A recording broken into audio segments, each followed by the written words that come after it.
Bonsoir à tous, j'espère que tout le monde va bien, c'est notre dernière semaine de l'année ensemble. Il y a le contexte Covid, c'est vrai, mais il y a aussi les vacances, il y a le 20 décembre, le 24 décembre, le 31 décembre. Je ne sais pas qu'est-ce que je dois ou je peux vous souhaiter. La seule chose que je vous souhaite, c'est que vous soyez en bonne santé psychologique, en bonne santé mentale, en bonne santé physique. Voilà, ça sera mon cadeau pour toute l'année prochaine. Là, on va parler d'écriture, on va parler de pages, de lettres. On va parler de ça avec une très belle personne qui s'appelle Dominique et Joséphine. Non, c'est Dominique Joséphine, c'est pas deux personnes. Et on fait ça dans le Cosmo Réunionnais. Alors, à votre avis, Dominique Joséphine, c'est un monsieur ou c'est un madame? Bonsoir, Dominique Joséphine. Bonsoir. On vous a jamais posé cette blague? Oh, c'est arrivé souvent depuis. Même en présence, parfois, c'est pas évident quand on donne le nom, je donne Dominique Joséphine, souvent on me dit c'est quel le nom, hein, donc par plaisanterie, je dis c'est Joséphine, bien c'est le prénom, c'est Joséphine. mais voilà, donc et même quand j'étais au lycée, souvent mon parcours faisait que j'étais dans une classe aux majorité de garçons. Et quand on arrivait sur mon nom, Dominique Joséphine, il y a une fille au moins dans la classe. Mais donc, le raté, c'était...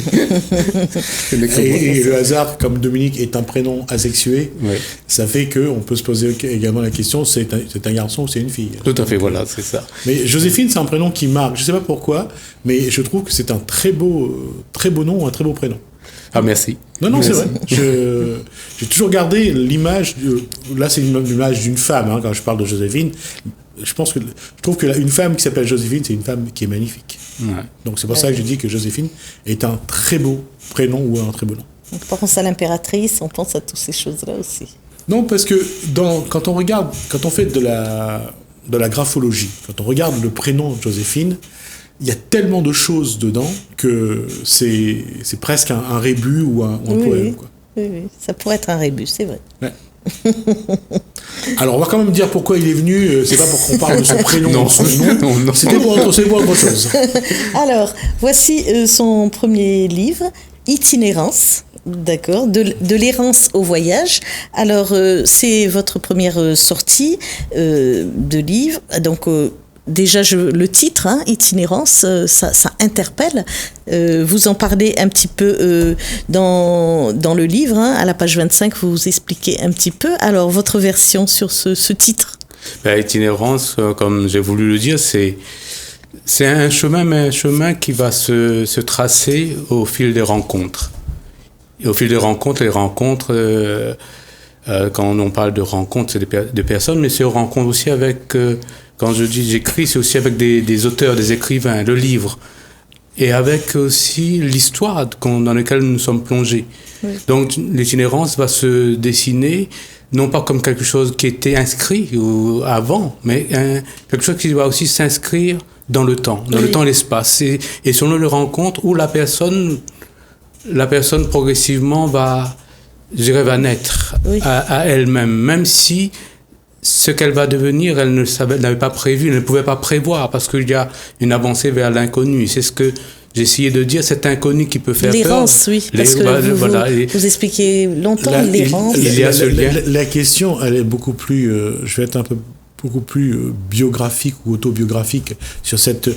Quelle est la part dans cet itinéraire de ce que peut être le chemin que vous suivez, votre chemin de vie? Mon chemin de vie, je ne sais pas c'est difficile de parler de soi. Non, par rapport à ça. Parce que l'écriture. Dans ce que vous expliquez, c'est un chemin de vie. Oui. D'accord? Et est-ce que vous vous imprégnez de votre expérience, de ce que vous avez vécu pour tracer ce chemin-là, ou est-ce que vous avez tout imaginé depuis le début, de dire c'est le chemin de vie de quelqu'un, ça aurait pu exister, mais moi je l'ai écrit parce que c'est ce qui est en moi. Je pense qu'il y a les deux. Ça, c'est vraiment une réponse. Voilà, il y a les deux parce que... Oui, mais c'est vrai, parce que en même temps, je veux le dire, sinon j'aurais peut-être pas pu écrire si j'y étais pas quelque part. D'accord. C'est-à-dire que ma pensée y est, mais il n'y a pas que... C'est pas ma propre vie à moi. Il n'y a pas que... C'est une réflexion à partir de ce que j'ai moi-même traversé. Mais ce n'est pas, je dirais, c'est pas réduit, si on peut dire, mais c'est plus vaste, c'est au-delà, c'est plus vaste que moi. J'essaie peut-être de dire quelque chose de mon regard, de ma vision sur la personne en général, sur la personne humaine, mais en général, en même temps, singulière. Et c'est cette singularité qui fait que je ne peux pas m'y impliquer, parce que sinon, quelque part, il y a la parole, ce que j'écris n'y serait pas. Je trouve cette singularité passe aussi par l'objectivité. Oui, il y a l'objectivité et qui n'exclut pas la subjectivité. Oui. Et c'est cette et l'écriture, je parle aussi souvent de l'écriture. L'écriture oui, de la page blanche, de l'écriture, comment on écrit. L'écriture va peut-être l'expression de cette rencontre, de la singularité avec aussi quelque chose qui pourrait être aussi universel. Mais oui, terminez votre propos. Mais c'est universel qui n'existe que dans la singularité. Oui, évidemment. D'accord. Et je vais poser une question sur cette... Et ça va faire sourire parce que je vais vous parler de distanciation. D'accord ? C'est de garder cette objectivité, de garder une certaine distance pour ne pas trop s'impliquer. Oui, il y a... une distance qui me permet peut-être, qui garde une certaine respiration, qui permet une respiration. Une respiration qui devient pas où je suis pas centré sur moi. Non. Ce serait, je dirais, c'est pas le but de l'écriture. Mais une écriture aussi où, comme quand on lit, on voit que je suis présent. Si quelqu'un qui me connaîtrait peut connaître aussi les personnes qui sont avec moi aussi, qui sont autour de moi, des personnes aussi qui m'ont peut-être accompagné dans cette aventure de l'écriture, si je peux parler d'aventure. Oui, parce que c'est écrit sous forme d'essais. En fait, ce sont de petits essais sur l'écriture, sur la page blanche, sur À l'ombre des phares, sur la patience, alors donc comme ça vous écrivez comme des petits essais et des fois oui on sent qu'on vous retrouve derrière et puis des fois on a accès à cette universalité de la pensée. Donc vous faites l'éloge de la lumière, l'éloge du chemin où on va arriver, où on doit arriver, le bout.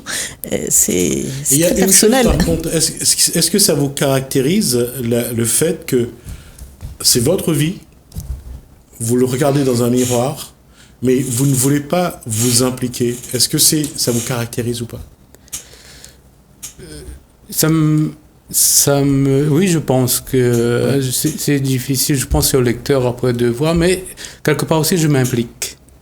Mais je m'implique, voilà, j'utilise l'écriture, je m'engage aussi. Je m'engage dans ma parole, même si cette parole qui ne veut pas être, qui donne pas de leçons. C'est une parole qui, j'essaye justement, tout à l'heure parler d'objectivité, j'essaye d'inviter aussi à la réflexion, à faire chemin. Comme moi-même je le fais, comme aussi les personnes m'ont permis de faire ce chemin-là. Donc, si j'y suis impliqué, si je suis dans ce livre-là, c'est peut-être aussi pour rendre, comme je rends bien sûr, je fais l'éloge, mais j'aimerais aussi rendre un grand hommage à toutes les personnes qui, le regard, l'écoute, la tendresse, la gentillesse, la réflexion, m'ont accueilli. Ouais. Et c'est qui m'a permis justement, peut-être, certainement, de faire mon chemin et de vouloir continuer, d'avancer vers l'inconnu. L'inconnu que je suis, je parle souvent d'origine. Je cherche cette origine. Tout à l'heure, avant l'émission, on parlait de nom, le nom de Joséphine. Quand on parle de nom, on dit mon histoire au monastique, je dirais, est peut-être plein de trous. Je connais pas tous mes ancêtres. Oui, donc... Je pense pas une vie me permettrait de les connaître, mais je pense qu'elles sont inscrites, même dans le silence, dans mon être. Et c'est cela que je veux rendre hommage en étant attentif à toutes les absences que ma raison ne peut pas cerner, mais ma raison ne peut pas exclure. Ma raison ne peut l'inclure, même si elle n'a pas tous les mots pour définir mon histoire. Si une histoire peut être définie, mais donc dans cette approche-là, je dis les béances de mon histoire, l'histoire peut-être de mes ancêtres, les histoires de mon nom, alors je reviens ne m'exclut pas d'une présence à l'autre. Je vais revenir sur une question qu'avait posée tout à l'heure Kulsum. Dans itinérance, il y a errance. Et je voulais absolument qu'à un moment, est-ce que ça marque aussi quelque part que dans cette identité réunionnaise, on a parfois du mal à se définir parce que nos racines sont multiples? Est-ce qu'aujourd'hui, Dominique Joséphine a l'impression qu'il n'est pas à la recherche de ses racines, mais il est à la recherche de ce qu'il est vraiment, du nombre de ses ancêtres, des différentes origines, c'est quoi l'identité réunionnaise? C'est quoi être Dominique Joséphine aujourd'hui à La Réunion? Est-ce que c'est un petit peu ça, la quête, le Graal que cherche Dominique Joséphine? Je pense, même si peut-être je ne les formule pas de cette manière-là, mais je pense que il y a inconsciemment un désir de s'approprier une histoire et une histoire qui est difficile à cerner. Oui, et en ce sens-là, je dis inconsciemment parce que je pense que je suis imprégné par l'histoire, peut-être l'histoire commune de Réunionnais. Parce que vous citez énormément d'écrivains réunionnais à l'intérieur, et puis vous parlez aussi de votre expérience comme aumônier de prison, c'est ça? Oui, j'étais pendant quelques années aumônier et donc cette relation avec les gens, un peu, je dirais, philosophique, biblique, je ne sais pas trop le définir. Il y a, bien sûr, il y a une dimension spirituelle dans le livre. La Bible, parce que c'est peut-être le livre de spiritualité que je connais le mieux. Et la Torah, quand on connaît la Bible, on rentre un peu aussi dans... Mais il y en a d'autres que je connais moins. Donc là aussi, je dis, avec les éléments qui sont arrivés jusqu'à moi, et je rends grâce, je dis merci. Est-ce que vous pensez que Dominique Joséphine a pris la suite, a reçu l'héritage de ses ancêtres, et doit continuer un travail, poursuivre la tâche qui a été commencée il y a 350 ans? Je sais pas, je dirais encore j'imite avec ces mots-là, mais c'est intéressant. Je ne donne pas de mission, je n'ai pas de mission, mais j'ai envie de rendre hommage quelque part à ceux qui m'ont permis d'exister et dire merci. Et pour dire merci, c'est aussi les portes qui s'ouvrent dans mon présent.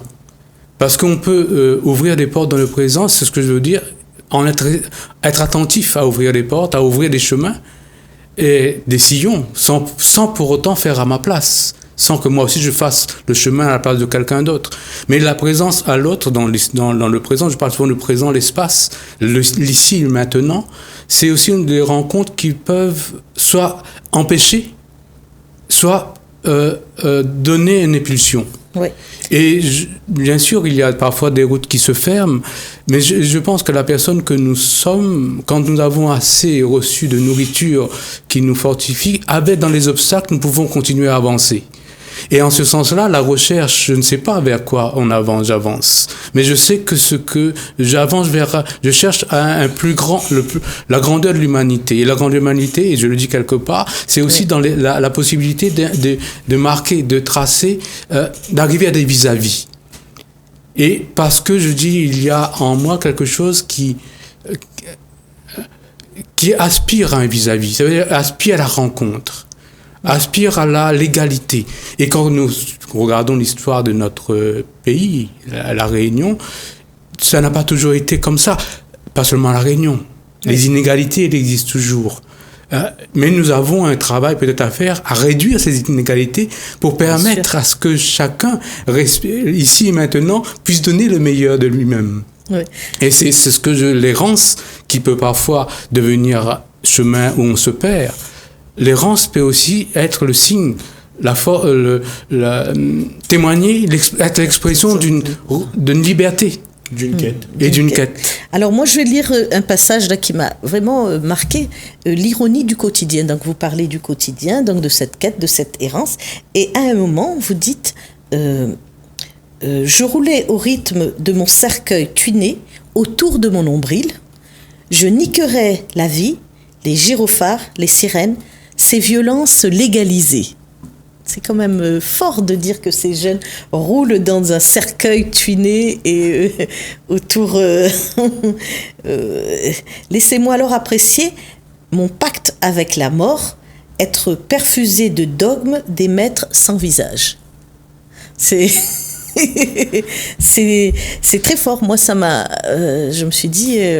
voilà une vision de la vie qui n'est pas commune quand même. Hein, mais voilà, c'est ce que je dis, c'est ce que je voulais dire. J'ai essayé de dire. C'est ce que un choix de vie peut être aussi un non-choix. C'est-à-dire qu'on peut un non-choix, ouais, c'est ça. Moi, je l'ai compris comme ça, comme un non-choix. Donc, par une situation qui fait qu'on prend tel chemin. Tel chemin, ouais. Si je peux appeler ça chemin. Est-ce que là, c'est un rejet? C'est pas un rejet, c'est un constat. D'accord. C'est un constat de ce que, justement, on peut être replié sur soi. C'est ça. Et je ne me situerai pas comme si la cause est simplement dans celui qui se replie, mais dans un ensemble de circonstances qui invitent à prendre aussi notre responsabilité, la responsabilité de chacun. Nous ne pouvons, je dirais, garder une certaine sensibilité qui fait que ce que je ne fais pas peut aussi conditionner la vie de certaines personnes. Joséphine, on voit dans la façon que vous apportez les réponses à nos questions, la réflexion que vous menez maintenant depuis un moment, on voit que, est-ce que c'est...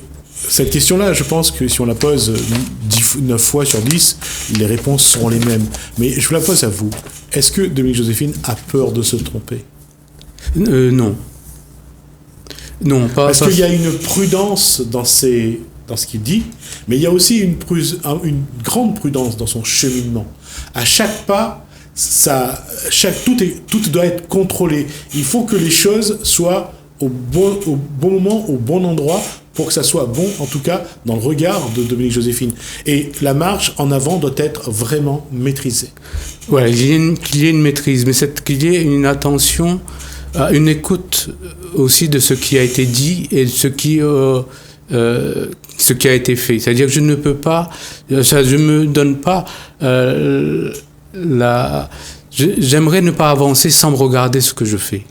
Ah oui, avec l'éloge du doute à la page 63. Le rôle du doute. C'est pour ça que je dis, je n'ai pas peur de me tromper, oui, mais je dis, mais si je me trompe, que j'ai la possibilité, dans le regard et dans la rencontre avec les autres, de pouvoir y revenir et le reconnaître. Je vais avoir cette force-là. Et pour moi, c'est aussi une force de la responsabilité. Et se tromper, c'est un chemin, ça fait partie de l'errance. Je ne suis, parce que je crois, je dis à la recherche de perfection, mais à la condition que cette perfection n'est pas aussi une prison.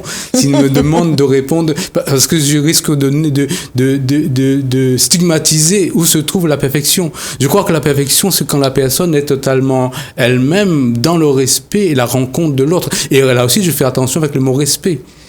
Qu'est-ce que je mets le mot derrière de respect? Exactement. Si le respect peut ressembler justement à une mise à distance où je ne me tiens pas compte de ce qu'est la vie de l'autre, je dirais que le respect peut devenir hypocrisie. Donc, ces mots qui sont là, c'est-à-dire l'errance, c'est aussi une façon d'accueillir son être, non pas comme si c'est moi qui allais le façonner tout seul, mais que je suis dans quelque chose qui m'englobe, qui est plus grand que moi. Et ce plus grand que moi, j'ai envie de dire, il est aussi accessible à l'autre. Et c'est pour ça, la rencontre me permet avec l'autre d'aller vers ce qui est plus grand que moi. Je ne peux pas aller vers ce qui est plus grand que moi tout seul. Et tout à l'heure... Juste un mot. C'est quoi être plus grand que vous? Plus grand que moi, c'est-à-dire que je ne me fais pas tout seul. Oui. Je est un autre. On ne se fait pas tout seul. Voilà, on ne Personne. se fait pas tout seul. On se construit avec la relation qu'on a avec autrui aussi. Hein. Et ça prend une place importante. Bien sûr. Mais cet autrui-là ne prend pas ma place. Non. Voilà, c'est cette relation-là qui fait... il y a un pont sur au départ, le pont qui devait être à cette place, c'était c'était quelqu'un qui devait, c'est mon beau-père, Yannick Bourdajo, donc là, le papa de mon épouse, Isabelle, et le grand-père de mon oui, à de qui mon vous fils, dédiez le livre d'ailleurs. et Samuel, ces ponts-là, c'est aussi ces personnes-là, mon épouse, mon fils, nous tissons des ponts entre nous. Au sein d'une famille, mais après nous-mêmes, les ponts, pour moi, c'est voulu symboliser la relation, et le pont qui devait être là, c'était un pont de chemin de fer que mon beau-père Yannick avait repris d'une gravure d'Antoine Roussin, mais après l'éditeur, parce que c'était fait à la main, et puis le pixel ne correspondait pas, n'allait pas, donc c'est pour ça qu'on a choisi, et mon épouse et moi, nous avons choisi ce pont-là. Le pont, pour justement, comme vous me permettez aujourd'hui, la télé, c'est aussi ce pont. Hein, le pont avec les téléspectateurs. Et c'est une façon, donc je vous remercie parce que la première fois, je viens sur un plateau de télé. Ces ponts, non pas pour me faire connaître moi, mais je crois que la pensée, la réflexion, comme nous tous nous le faisons, nous l'avons, demande des espaces pour être aussi parfois entendu. Exactement. Mais pas pour être imposé. Et ce livre-là, justement, c'est une façon de se donner aux autres. On a déjà dépassé le temps qui nous est imparti. Merci Dominique Joséphine. Restez là, je termine. J'espère qu'on aura l'occasion de poursuivre cette discussion-là, y compris sur ce livre-là, et avoir le plaisir de vous avoir de nouveau sur ce plateau-là, parce que je pense que l'échange est vraiment très intéressant. Merci. Je vous remercie à vous, Télé Créole, de m'avoir invité, et content d'être avec vous, d'échanger avec Koulsoum et Jimmy. Merci beaucoup, et merci c'est la première fois et je suis content de cette expérience. On est vraiment content de vous recevoir. On va marquer une pause. Merci Koulsoum, merci donc à Dominique Joséphine. On marque une pause, on se retrouve juste après.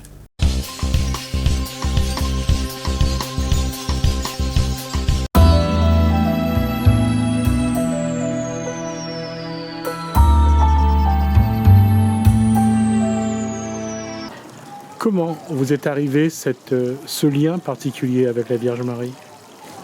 En fait, ce lien, je ne l'ai pas choisi.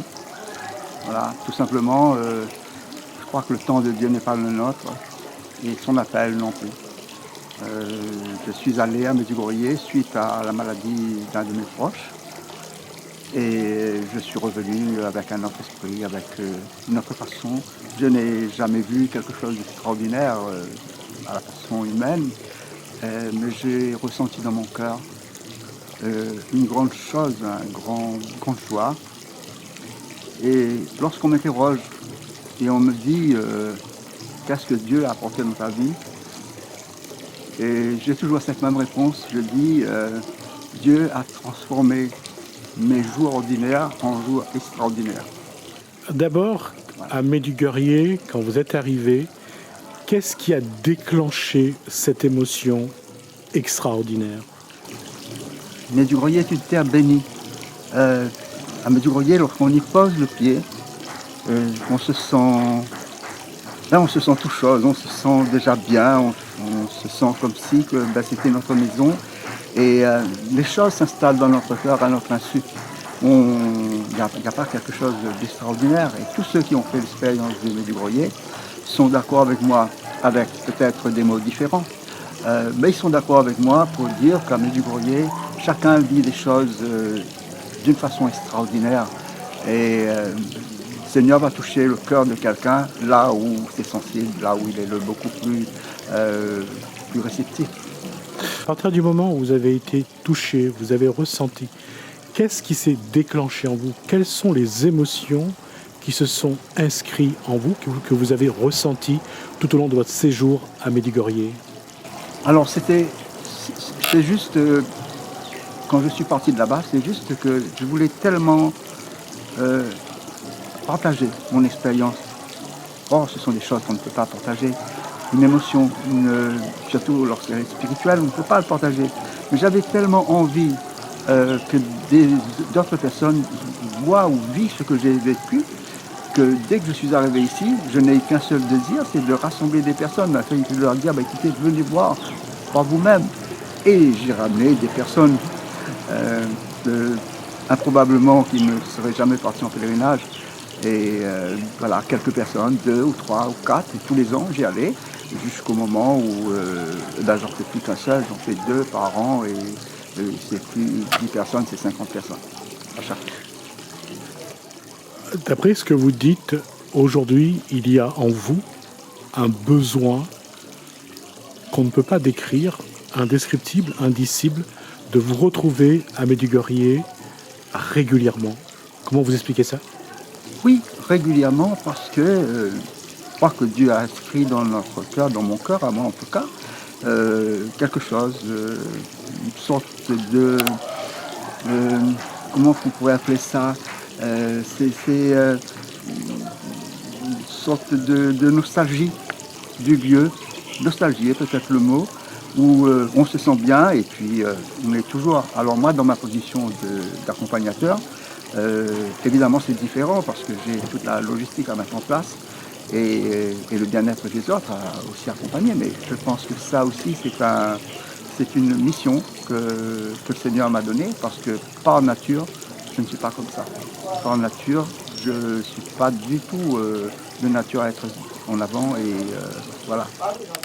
On parle de Medjugorje, mais je crois qu'il faut aussi mettre un visage, un nom, la Vierge Marie. C'est elle ou c'est Jésus que vous avez rencontré à Medjugorje?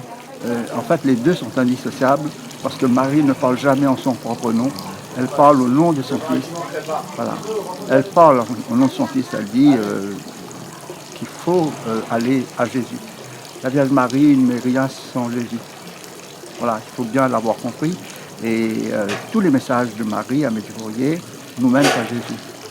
Comment, aujourd'hui, Joseph Técher fait un petit peu cette mission de dire aux Réunionnais,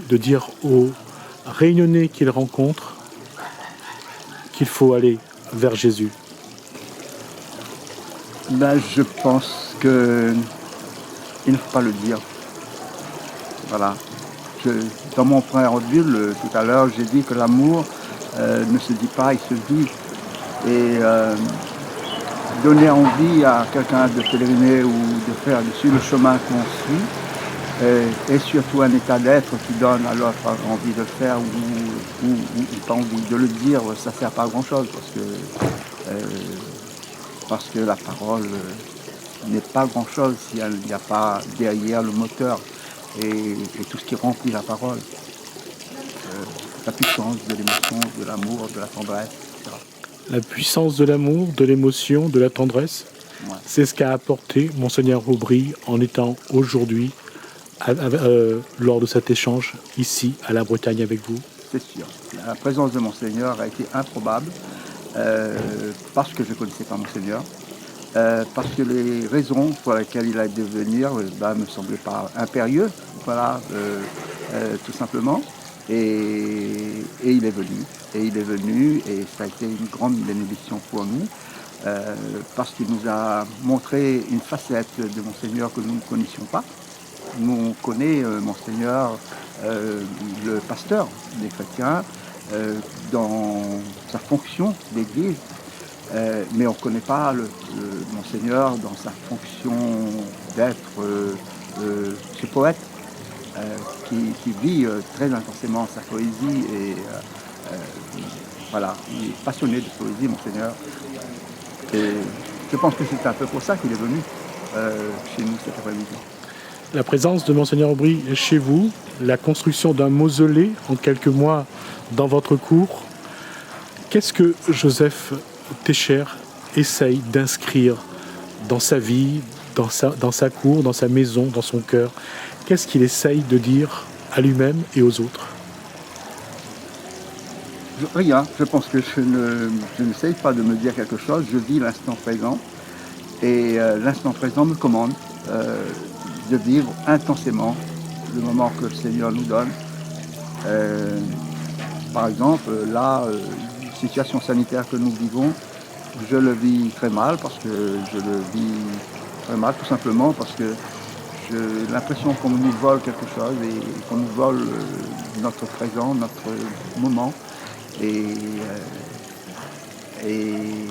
c'est douloureux parce que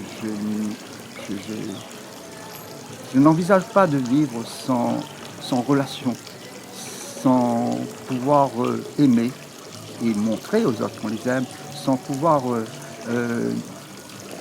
partager. Voilà, tout simplement, c'est pas vivre. C'est pas vivre, ça.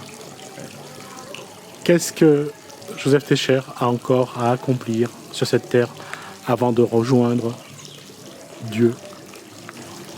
Il ne m'appartient pas de le définir.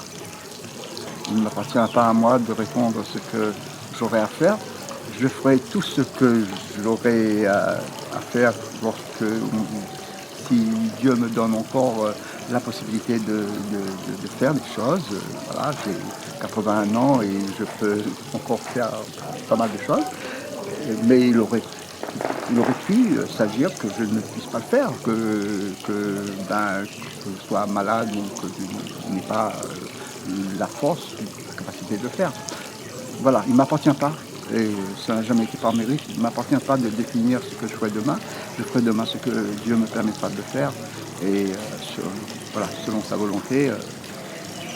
C'est ma dernière question, Joseph Técher. Quel serait votre message à vos frères de la Réunion, à vos sœurs de la Réunion? L'amour. S'aimer, tout simplement. Mais s'aimer vraiment. Pas se le dire, mais le vivre dans les yeux, dans les gestes, dans la rencontre et dans le respect de l'autre.